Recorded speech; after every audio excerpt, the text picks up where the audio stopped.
There were many American heroes on 9/11, but the greatest were the passengers and crew of Flight 93. Not only did they avert what Al-Qaeda planned, a direct hit on the White House, but they also embodied Patrick Henry's credo, "Give me liberty or give me death." Do those words still have a meaning in America today? For 2 decades, I've spoken out against those strands of Islam that gave rise to Al-Qaeda. In this fight for freedom, I have faced many death threats, yet I have always consoled myself that in the US, freedom of conscience and expression were paramount values. It was partly for this reason that I moved here and became a citizen in 2013. It never occurred to me that free speech would come under threat in my newly adopted country.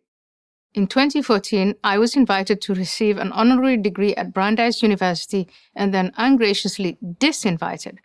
Even when I first encountered what has come to be known as cancel culture, I didn't fret too much. I was inclined to dismiss the alliance of campus leftists and Islamists as a lunatic fringe. They are not the fringe anymore. Many on the left, academia, the media, and now even the corporate world have inculcated in a generation of students an ideology that has much more in common with the intolerant doctrines of a religious cult than with the secular political thought I studied at Holland's Leiden University.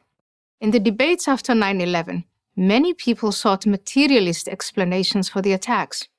The jihadis lacked educational and employment opportunities. They were angry at American foreign policy in the Middle East, and so on. I argued that none of these could explain the motivations of the plotters and hijackers, all of whom in any case came from middle-class and upper-class homes. Their goal was religious and political, to denounce Arab governments as corrupt and their Western allies as infidels, and ultimately to overthrow the existing order in the Middle East and establish a caliphate. American policymakers preferred the materialist explanations as they implied actions to solve the problem: invasion, regime change, democratization. It was unpopular to suggest that the terrorists might have unshakable convictions having nothing to do with material considerations. 2 decades later, we see a similar dynamic, only this time it's within America's borders. Naive observers explain the Black Lives Matter protests and riots of 2020 in terms of blacks' material disadvantages. These are real, as are the far worse socioeconomic problems of the Arab world, but they hide the leaders' real motivations. Their ideology goes by many names. Social justice, critical race theory, and intersectionality are just a few. For simplicity, I call it all Wokism. I'm not about to equate Wokism and Islamism. Islamism is a militant strain of an ancient faith. Its believers have a coherent sense of what Allah wants them to achieve on earth to earn rewards in the afterlife.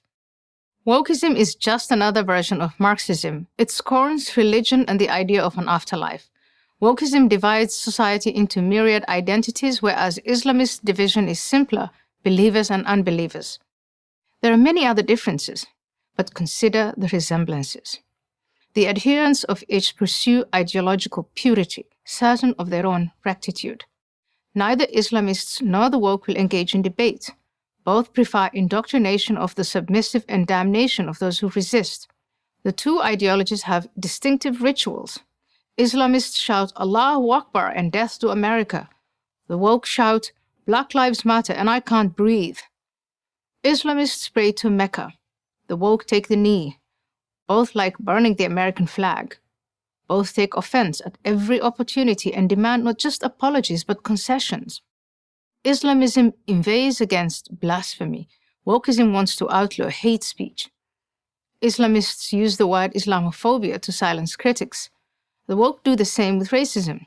Both ideologies aim to tear down the existing system and replace it with utopias that always turn out to be hellish anarchies.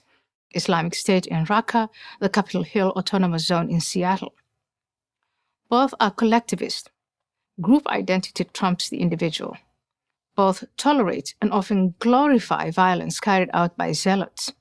The grievances of Islamists and the woke aren't merely economic, and they won't be satisfied with jobs or entitlements or any other blandishments politicians are willing to offer. Their motivations are ideological and they'll be satisfied only with power, and then they'll demand more power. I cling to the hope that most Americans are still willing to fight and, if necessary, to die to preserve our freedoms, our rights, our customs, our history. That was the spirit of Flight 93. We need to summon that spirit again. I'm Ayaan Hirsi Ali, Research Fellow at the Hoover Institution at Stanford for Prager University.